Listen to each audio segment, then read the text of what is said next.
Los Miserables, de Víctor Hugo. Segunda parte, Cosette. Libro cuarto, Casa Gorbeau. Capítulo primero, Nido para un búho y una calandria. En la calle Ville-Saint-Marcel, un barrio poco conocido, entre dos muros de jardín, había una casa de 2 pisos, casi en ruinas, signada con el número 5052. Se la conocía como la Casa Gorbeau. Al primer golpe de vista parecía una casucha, pero en realidad era tan grande como una catedral. Estaba casi enteramente tapada y solo se veía la puerta y una ventana. La puerta era solo un conjunto de planchas de madera barata, unidas por palos atravesados. La ventana tenía unas viejas persianas rotas que habían sido reparadas con tablas claveteadas al azar. Ambas daban una impresión de mugre y abandono total. La escalera terminaba en un corredor largo al que daban numerosas piezas de diferentes tamaños. Como las aves silvestres, Jean Valjean había elegido aquel sitio solitario para hacer de él su nido. Sacó de su bolsillo una especie de llave maestra, abrió la puerta, entró, la cerró luego con cuidado y subió la escalera, siempre con Cosette en brazos. En lo alto de la escalera, sacó de su bolsillo otra llave, con la que abrió otra puerta. El cuarto donde entró y que volvió a cerrar enseguida era una especie de desván bastante espacioso, amueblado con una mesa, algunas sillas y un colchón en el suelo. En un rincón había una estufa encendida, cuyas ascuas relumbraban. Al fondo había un cuartito con una cama de tijera. Puso a la niña en este lecho y, como la había visto la víspera, la contempló con una increíble expresión de éxtasis, de bondad y de ternura. La niña, con esa confianza tranquila que solo tienen la fuerza extrema y la extrema debilidad, se había dormido sin saber con quién estaba, y dormía sin saber dónde se hallaba. Se inclinó Jean Valjean y besó la mano de la niña. 9 meses antes había besado la mano de la madre, que también acababa de dormirse. El mismo sentimiento doloroso, religioso, puro, llenaba su corazón. Era ya muy de día y la niña dormía aún. De pronto, una carreta cargada que pasaba por la calzada conmovió el destartalado caserón como si fuera un largo trueno y lo hizo temblar de arriba abajo. «¡Sí, señora!», gritó Cosette despertándose sobresaltada. «¡Allá voy!», y se arrojó de la cama con los párpados medio cerrados aún, con la pesadez del sueño, extendiendo los brazos hacia el rincón de la pared. «¡Ay, Dios mío, mi escoba!», exclamó. Abrió del todo los ojos y vio el rostro risueño de Jean Valjean. «Ah, es verdad», dijo la niña. «Buenos días, señor». Los niños aceptan inmediatamente y con toda naturalidad la alegría y la dicha, siendo ellos mismos naturalmente dicha y alegría. Cosette vio a Catalina al pie de su cama, la tomó y mientras jugaba hacía 100 preguntas a Jean Valjean. ¿Dónde estaban? ¿Era grande París? ¿Estaba muy lejos la señora Thénardier? ¿Volvería a verla? ¿Tengo que barrer?, preguntó al fin. «Juega», respondió Jean Valjean.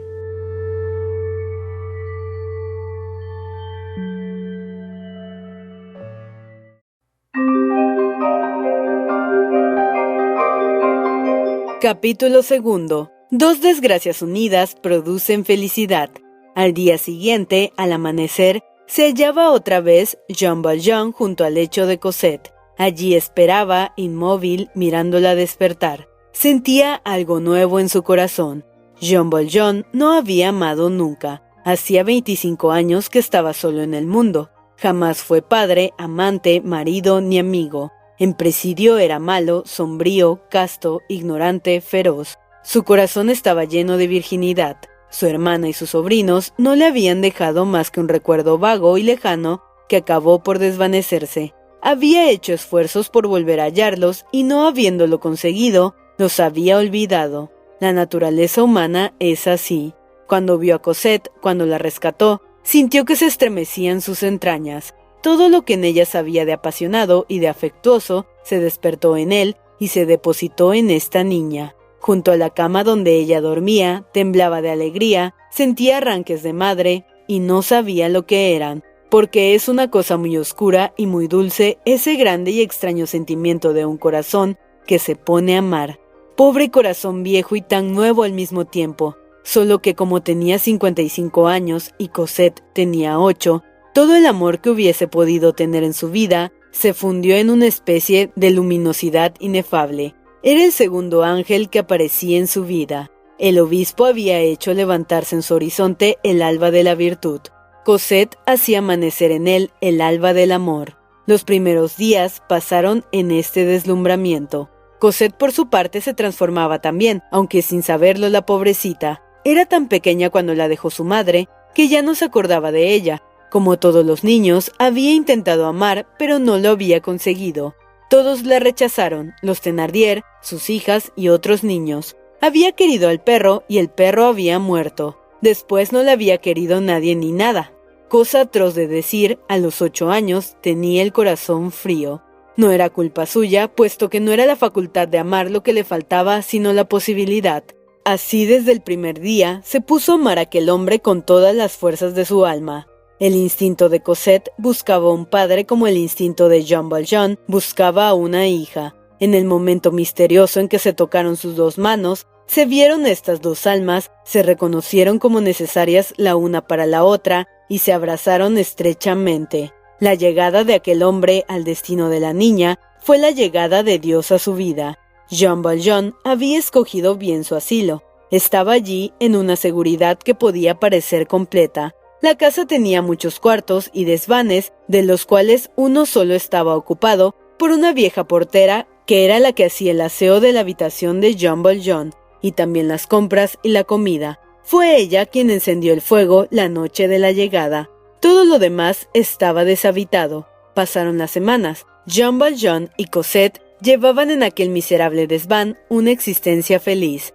Desde el amanecer, Cosette empezaba a reír, a charlar y a cantar. Los niños tienen su canto de la mañana como los pájaros. Algunas veces, Jean Valjean le tomaba sus manos enrojecidas y llenas de sabañones y las besaba. La pobre niña, acostumbrada a recibir solo golpes, no sabía lo que esto quería decir y las retiraba toda avergonzada. Jean Valjean comenzó a enseñarle a leer. Algunas veces, al hacer deletrear a la niña, pensaba que él había aprendido a leer en el presidio con la idea de hacer el mal. Esta idea se había convertido en la de enseñar a leer a la niña. Entonces el viejo presidiario se sonreía con la sonrisa pensativa de los ángeles. Enseñar a leer a Cosette y dejarla jugar. Esa era poco más o menos toda la vida de Jean Valjean. Y luego le hablaba de su madre y la hacía rezar. Cosette lo llamaba padre. Pasaba las horas mirándola vestir y desnudar a su muñeca y oyéndola canturrear. Ahora la vida se presentaba llena de interés. Los hombres le parecían buenos y justos, no acusaba a nadie en su pensamiento y no veía ninguna razón para no envejecer hasta una edad muy avanzada, ya que aquella niña lo amaba. Veía delante de sí un porvenir iluminado por Cosette, como por una hermosa luz. Los hombres buenos no están exentos de un pensamiento egoísta, y así en algunos momentos Jean Valjean pensaba, con una especie de júbilo, que Cosette sería fea.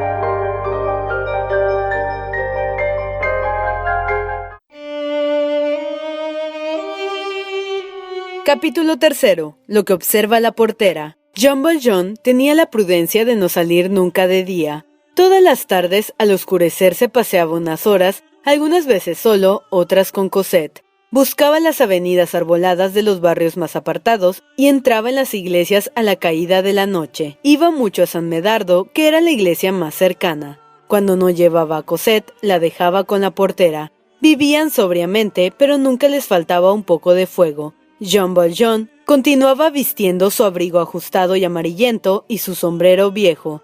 En la calle se le tomaba por un pobre. Sucedía a veces que algunas mujeres caritativas le daban un sueldo. Él lo recibía y hacía un saludo profundo. Sucedía en otras ocasiones también que encontraba algún mendigo pidiendo limosna. Entonces miraba hacia atrás por si lo veía a alguien, se acercaba rápidamente al desdichado, le ponía en la mano una moneda, muchas veces de plata, y se alejaba precipitadamente. Esto tuvo sus inconvenientes, pues en el barrio se le empezó a conocer con el nombre del mendigo que da limosna. La portera, vieja regañona, llena de envidia hacia el prójimo, vigilaba a Jean Valjean sin que éste lo sospechara. Era algo sorda, lo cual la hacía charlatana. Solo le quedaba del pasado 2 dientes, uno arriba y otro abajo, que hacía chocar constantemente. Hizo 1000 preguntas a Cosette, quien, no sabiendo nada, solo había podido decir que venía de Montfermeil. Una mañana que estaba al acecho, vio entrar a Jean Valjean en uno de los cuartos deshabitados de la casa y su actitud le pareció extraña. Lo siguió a paso de gata vieja y pudo observar sin ser vista por las rendijas de la puerta. Jean Valjean, sin duda para mayor precaución, se había puesto de espaldas a esa puerta, pero la vieja lo vio sacar del bolsillo un estuche, hilo y tijeras. Después se puso a descoser el forro de uno de los faldones de su abrigo, de donde sacó un papel amarillento que desdobló. La vieja vio con asombro que era un billete de 1000 francos. Era el segundo o tercero que veía desde que estaba en el mundo. Se retiró espantada. Poco después, Jean Valjean le pidió que fuera a cambiar el billete de 1000 francos, añadiendo que era el semestre de su renta que había cobrado la víspera. ¿Dónde?, pensó la vieja. No ha salido hasta las 6 de la tarde, y la caja no está abierta a esa hora, ciertamente.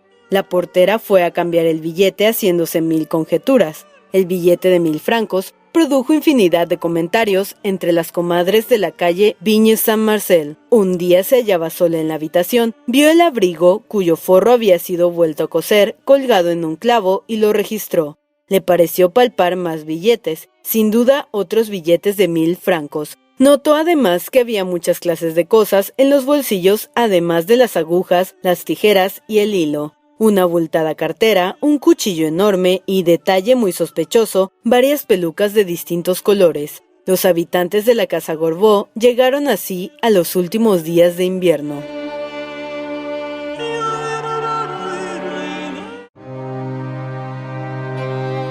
Capítulo 4. Una moneda de 5 francos que cae al suelo hace mucho ruido. Cerca de San Medardo se instalaba un pobre a quien Jean Valjean daba limosna con frecuencia. No había vez que pasara por delante de aquel hombre que no le diera algún sueldo. En muchas ocasiones conversaba con él.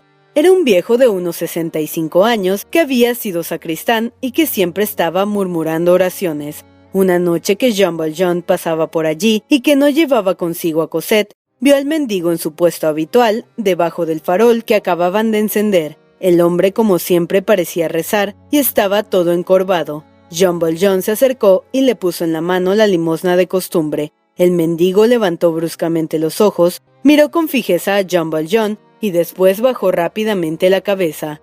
Este movimiento fue como un relámpago. Jean Valjean se estremeció. Le pareció que acababa de entrever, a la luz del farol, no el rostro plácido y beato del viejo mendigo, sino un semblante muy conocido que lo llenó de espanto. Retrocedió aterrado, sin atreverse a respirar, ni a hablar, ni a quedarse, ni a huir, examinando al mendigo que había bajado la cabeza cubierta con un harapo y que parecía ignorar que el otro estuviese allí. Un instinto, tal vez el instinto misterioso de la conversación, hizo que Jean Valjean no pronunciara una palabra. El mendigo tenía la misma estatura, los mismos harapos, la misma apariencia que todos los días. ¡Qué tonto!, se dijo Jean Valjean. «Estoy loco, sueño, es imposible». Y regresó a su casa profundamente turbado.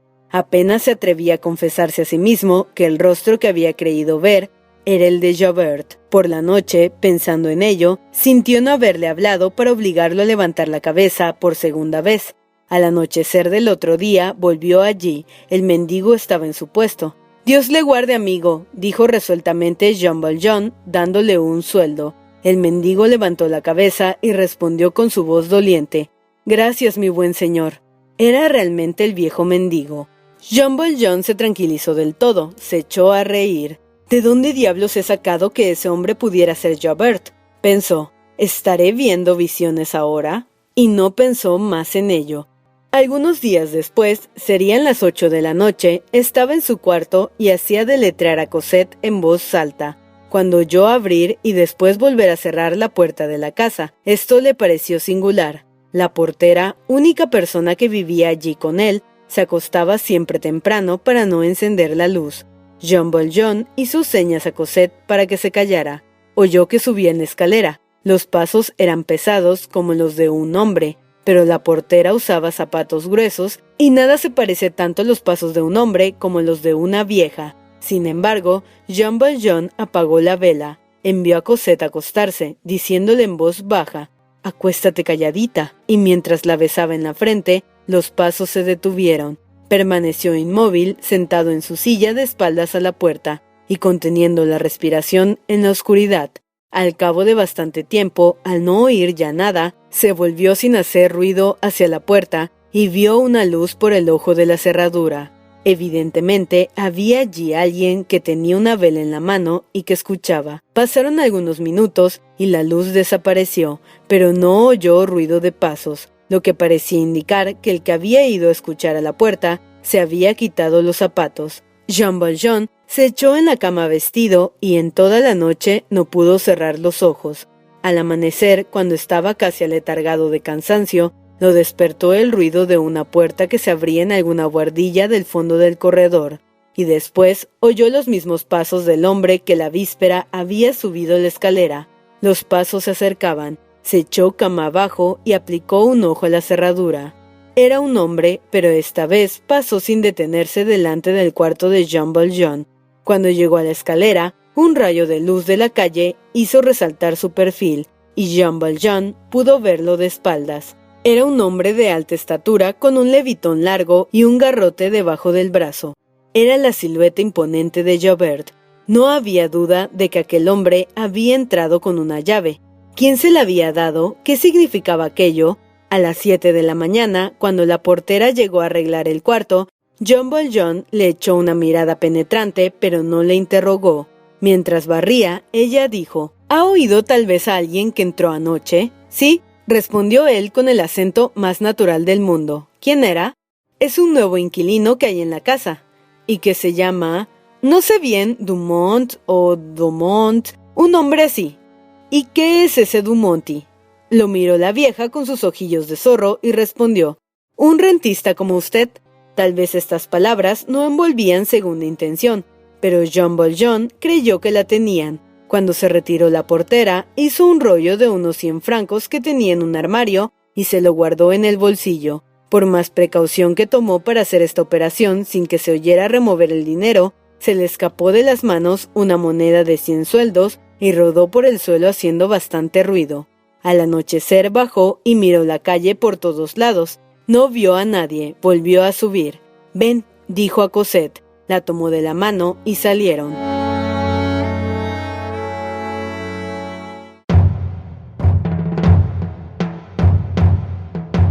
Libro quinto. A casa perdida, jauría muda. Capítulo primero. Los rodeos de la estrategia. Jean Valjean se perdió por las calles, trazando las líneas más quebradas que pudo y volviendo atrás muchas veces para asegurarse de que nadie lo seguía. Era una noche de luna llena. Cosette caminaba sin preguntar nada. Jean Valjean no sabía más que Cosette a dónde iba y ponía su confianza en Dios, así como Cosette la ponía en él. No llevaba ninguna idea pensada, ningún plan, ningún proyecto. No estaba tampoco seguro de que fuera Javert el que le perseguía, y aún podía ser Javert sin que supiera que él era Jean Valjean. No estaba disfrazado, no se le creía muerto, sin embargo, hacía días que le sucedían cosas muy raras. Había decidido no volver a casa Gorbeau. Como el animal arrojado de su caverna, buscaba un agujero en que pasar la noche. Daban las 11 cuando pasó por delante de la comisaría de policía. El instinto lo hizo mirar hacia atrás instantes después y vio claramente, gracias a la luz del farol, a 3 hombres que lo seguían bastante de cerca. «Ven, hija», dijo a Cosette, y se alejó precipitadamente. Dio varias vueltas y luego se escondió en el hueco de una puerta. No habían pasado 3 minutos cuando aparecieron los hombres. Ya eran 4. Parecían no saber hacia dónde dirigirse. El que los comandaba señaló hacia donde estaba Jean Valjean, y en ese momento la luna le iluminó el rostro. Jean Valjean reconoció a Javert.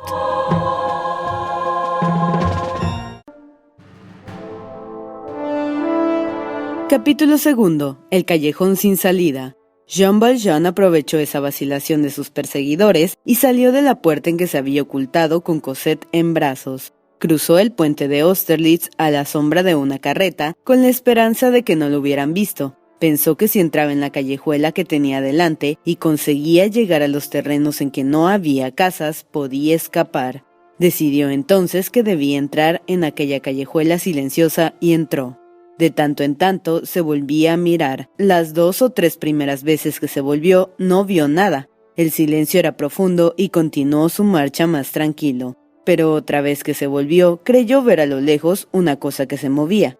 Corrió esperando encontrar alguna callejuela lateral para huir por allí y hacerles perder la pista. Pero llegó ante un alto muro blanco. Estaban en un callejón sin salida. Jean Valjean se sintió cogido en una red cuyas mallas se apretaban lentamente. Miró al cielo con desesperación.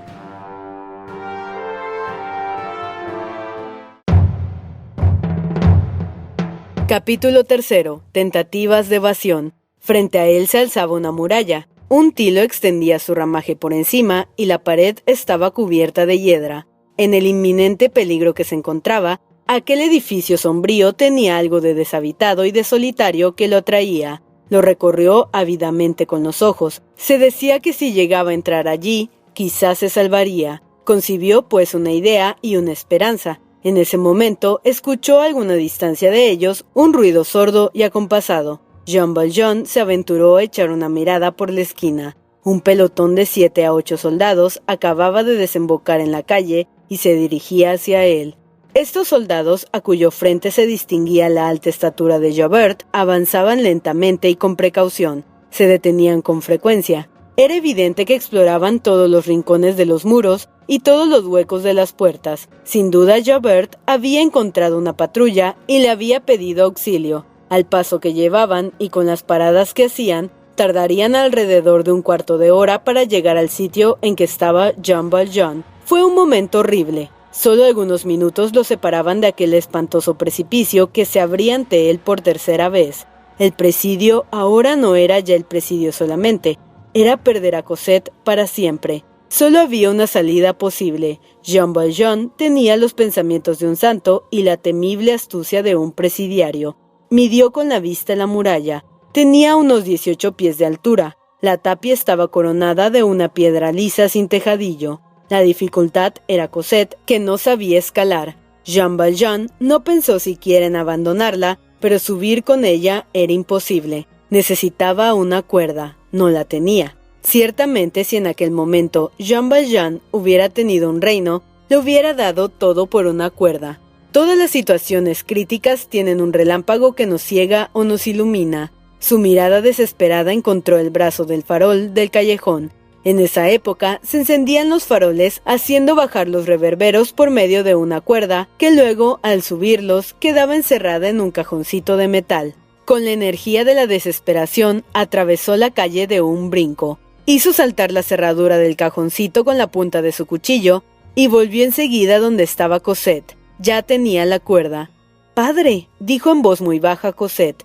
«Tengo miedo, ¿quién viene?» «Shh», respondió Jean Valjean. «Es la Thénardier». Cosette se estremeció. «No hables», añadió él. «Si gritas, si lloras, la Thénardier lo descubre. Viene a buscarte». Ató a la niña a un extremo de la cuerda, tomó el otro extremo con los dientes, se quitó los zapatos y las medias, los arrojó por encima de la tapia y principió a elevarse por el ángulo de la tapia y de la fachada con la misma seguridad que si apoyasen escalones los pies y los codos. Menos de medio minuto tardó en ponerse de rodillas sobre la tapia. Cosette lo miraba con estupor sin pronunciar una palabra. El nombre de la Thénardier la había dejado helada. De pronto oyó la voz de Jean Valjean que le decía: «Acércate a la pared». Obedeció y sintió que se elevaba sobre el suelo. Antes que tuviera tiempo de pensar, estaba en lo alto de la tapia. Jean Valjean la tomó, se la puso en los hombros y se arrastró por lo alto de la pared hasta la esquina. Como había sospechado, había allí un cobertizo cuyo tejado bajaba hasta cerca del suelo, por un plano suavemente inclinado, casi tocando al tilo. Feliz circunstancia, porque la tapia por aquel lado era mucho más alta que en el resto del muro. Jean Valjean veía el suelo a una gran distancia. Acababa de llegar al plano inclinado del tejado y aún no había abandonado lo alto del muro cuando un ruido violento anunció la llegada de la patrulla. Se oyó la voz tonante de Javert. «Registren el callejón, seguro que está aquí». Jean Valjean se deslizó a lo largo del tejado sosteniendo a Cosette, llegó al tilo y saltó a tierra.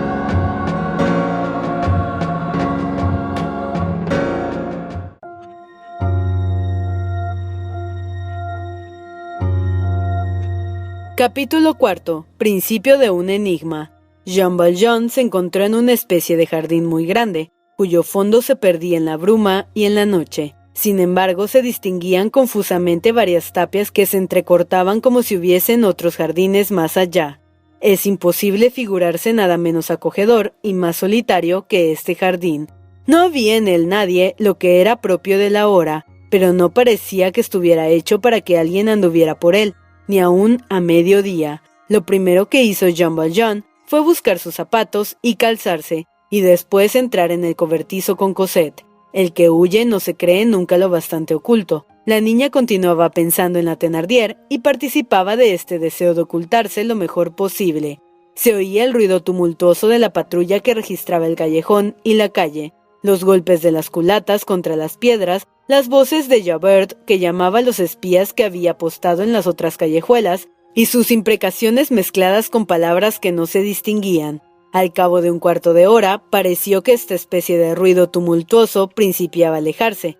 Jean Valjean no respiraba. De pronto, se dejó oír un nuevo ruido, un ruido celestial, divino, inefable, tan dulce como horrible era el otro. Era un himno que salía de las tinieblas, un rayo de oración y de armonía en el oscuro y terrible silencio de la noche. Eran voces de mujeres. Este cántico salía de un sombrío edificio que dominaba el jardín. En el momento que se alejaba el ruido de los demonios, parecía que se aproximaba un coro de ángeles. Cosette y Jean Valjean cayeron de rodillas. No sabían dónde estaban, pero ambos sabían, el hombre y la niña, el penitente y el inocente, que debían estar arrodillados. Mientras cantaban, Jean Valjean no pensaba en nada. No veía la noche, veía un cielo azul. Le parecía que sentía abrirse las alas que tenemos todos dentro de nosotros. El canto se apagó. Había durado tal vez mucho tiempo. Jean Valjean no hubiera podido decirlo. Las horas de éxtasis son siempre un minuto. Todo había vuelto al silencio. Nada se oía en la calle, nada en el jardín. Todo había desaparecido, así lo que amenazaba como lo que inspiraba confianza. El viento rozaba en lo alto de la tapia algunas hierbas secas que producían un ruido suave y lúgubre.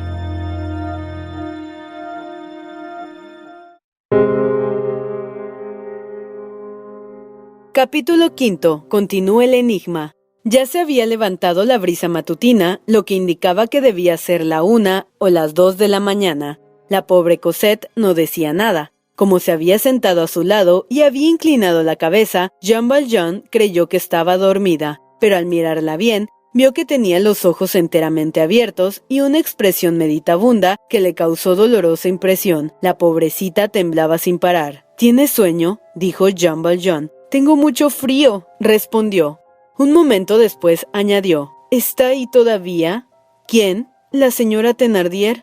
Jean Valjean había olvidado ya el medio de que se había valido para hacer guardar silencio a Cosette. «Se ha marchado», dijo. «Ya no hay nada que temer». La niña respiró como si le quitaran un peso del pecho. La tierra estaba húmeda, el cobertizo abierto por todas partes, la brisa se hacía más fresca a cada momento. Jean Valjean se quitó el abrigo y arropó a Cosette. «¿Tienes así menos frío?», dijo. «Oh, sí, padre. Está bien, espérame aquí un instante». Salió del cobertizo y empezó a recorrer por fuera el gran edificio buscando un refugio mejor. Encontró varias puertas, pero estaban cerradas. En todas las ventanas había barrotes. De una de ellas salía una cierta claridad.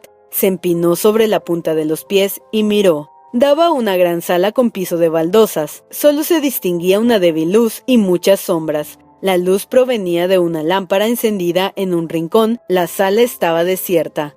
Pero a fuerza de mirar, creyó ver en el suelo una cosa que parecía cubierta con una mortaja y semejante a una forma humana. Estaba tendida boca abajo, el rostro contra el suelo, los brazos en cruz, en la inmovilidad de la muerte.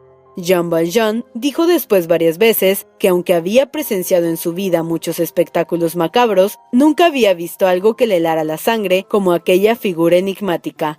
Era horrible suponer que aquello estaba muerto, pero más horrible aún era pensar que estaba vivo. De repente se sintió sobrecogido de terror y echó a correr hacia el cobertizo sin atreverse a mirar atrás. Se le doblaban las rodillas, el sudor le corría por todo el cuerpo. ¿Dónde estaba? ¿Quién podía imaginar algo semejante a este sepulcro en medio de París? ¿Qué casa tan extraña era aquella? Se acercó a Cosette. La niña dormía con la cabeza apoyada en una piedra.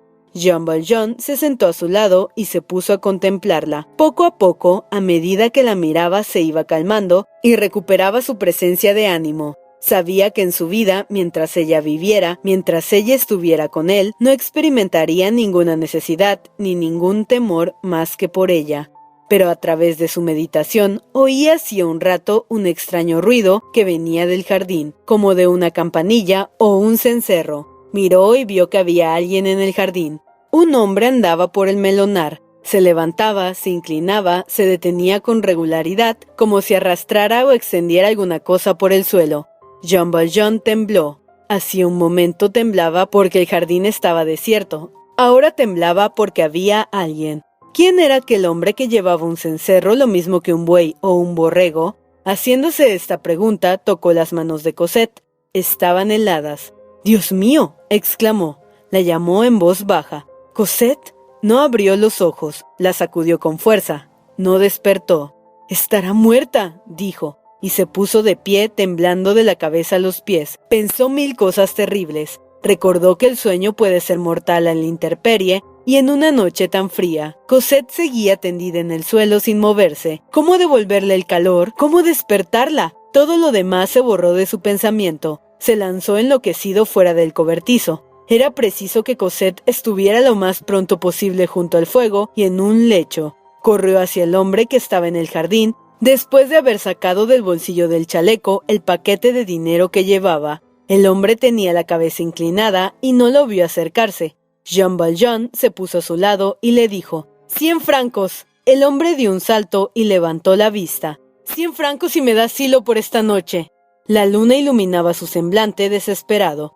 «¡Pero si es el señor Magdalena!», exclamó el hombre. Este nombre, pronunciado a aquella hora oscura, en aquel sitio solitario, por aquel hombre desconocido, hizo retroceder a Jean Valjean.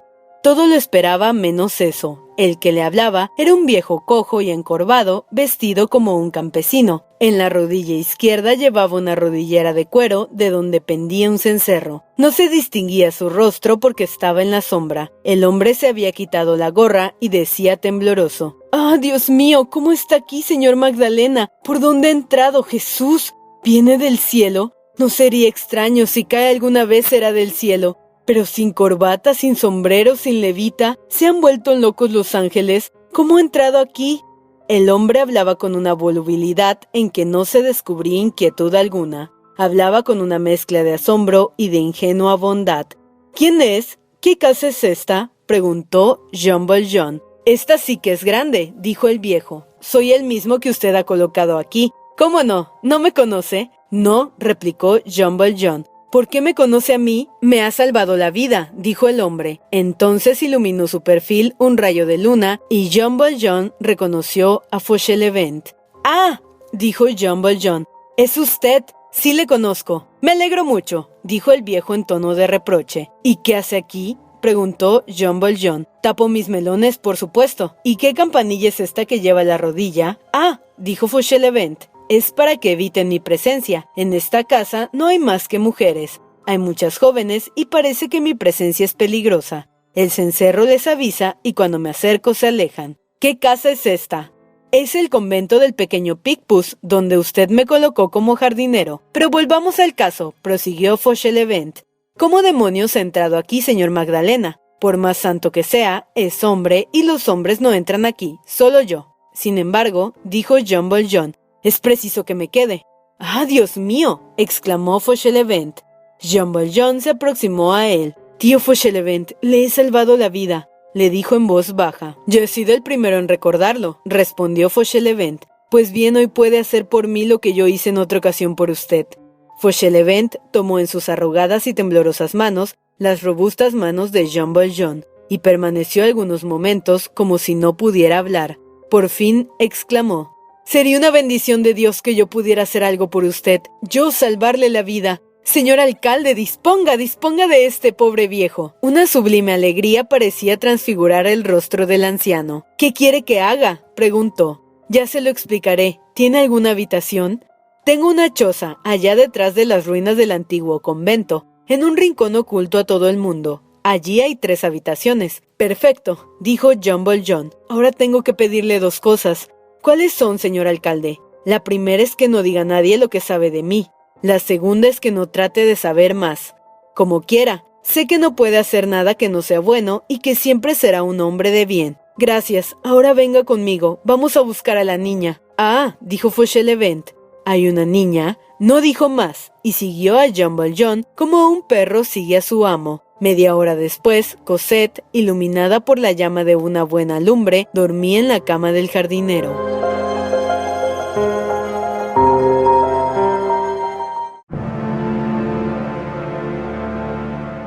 Capítulo 6. Se explica cómo Javert hizo una batida en vano.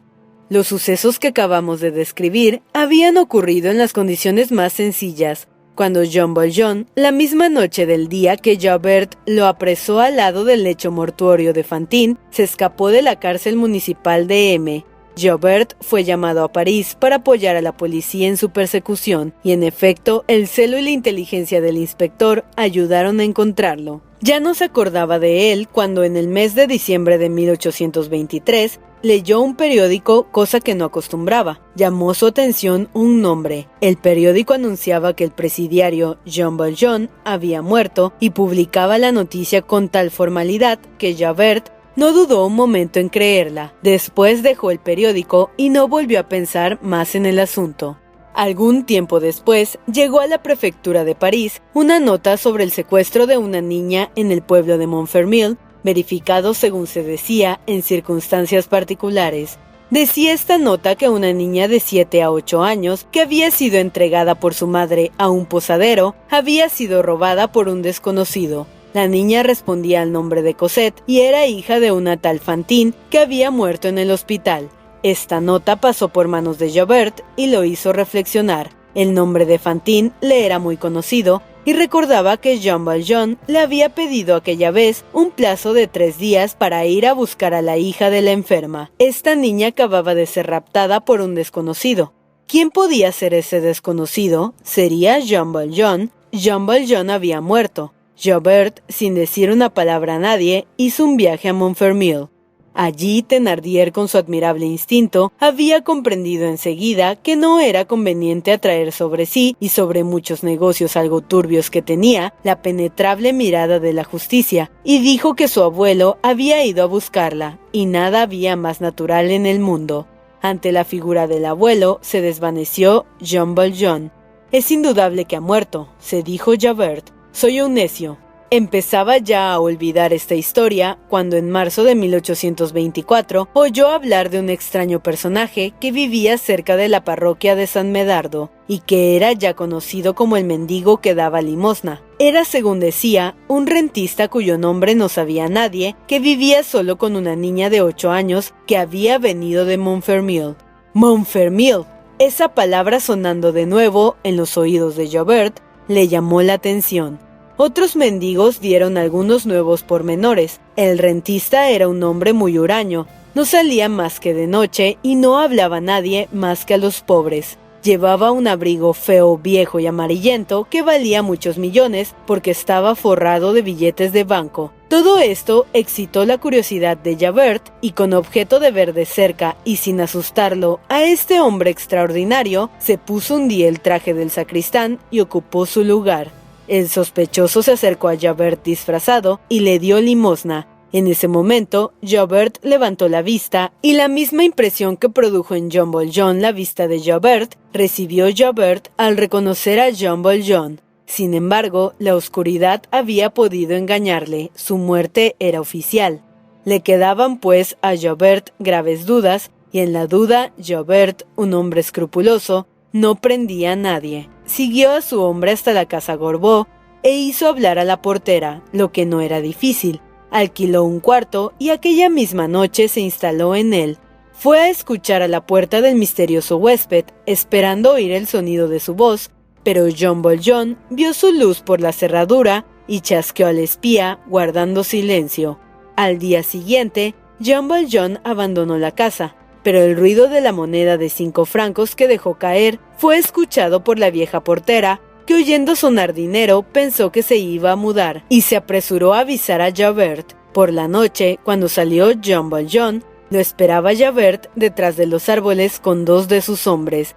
Javert siguió a Jean Valjean de árbol en árbol, de esquina en esquina, y no lo perdió de vista un solo instante, ni aun en los momentos en que el fugitivo se creía en mayor seguridad. ¿Pero por qué no lo detenía? Porque dudaba aún. Debe recordarse que en aquella época la policía no obraba con toda libertad, la prensa la tenía a raya. Atentar contra la libertad individual era un hecho grave. Por otra parte, ¿qué inconveniente había en esperar? Javert estaba seguro de que no se le escaparía. Lo seguía, pues, bastante perplejo, haciéndose una porción de preguntas acerca de aquel personaje enigmático. Solamente al llegar a la calle Pontoise y a favor de la viva luz que salía de una taberna, fue cuando reconoció sin ninguna duda a Jean Valjean. Hay en el mundo 2 clases de seres que se estremecen profundamente: la madre que encuentra a su hijo perdido, el tigre que encuentra a su presa. En aquel momento, Javert sintió este estremecimiento profundo. Cuando tuvo seguridad de que aquel hombre era Jean Valjean, pidió un refuerzo al comisario de policía de la calle Pontoise. El tiempo que gastó en esta diligencia lo hizo perder la pista, pero su poderoso instinto le dijo que Jean Valjean trataría de poner el río entre él y sus perseguidores, y se fue derecho al puente de Austerlitz. Lo vio entrar en la calle Chemin vers Saint-Antoine, se acordó del callejón sin salida y de la única pasada de la calle Droit-Mur a la callejuela Picpus. Vio a una patrulla que volvía al cuerpo de guardia, le pidió auxilio y se hizo escoltar por ella. Tuvo un momento de alegría infernal. Dejó ir a su presa delante de él en la confianza de que la tenía segura. Javert gozaba con lo que estaba viviendo. Se puso a jugar disfrutando de la idea de verlo libre y saber que lo tenía cogido. Los hilos de su red estaban tejidos. Ya no tenía más que cerrar la mano. Mas cuando llegó al centro de la telaraña, la mosca había volado. Calcúlese su desesperación. Interrogó a sus hombres, nadie lo había visto. Sea como fuere, en el momento en que Javert supo que se le escapaba Jean Valjean, no se aturdió. Seguro de que el presidiario escapado no podía hallarse muy lejos, puso vigías, organizó ratoneras y emboscadas y dio una batida por el barrio durante toda la noche. Al despuntar el día, dejó 2 hombres inteligentes en observación y volvió a París, a la prefectura de policía, avergonzado como un soplón a quien hubiera apresado un ladrón.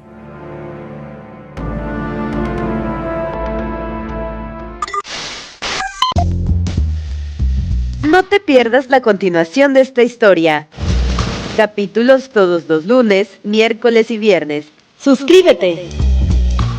El Cuentero, con historias para tus oídos.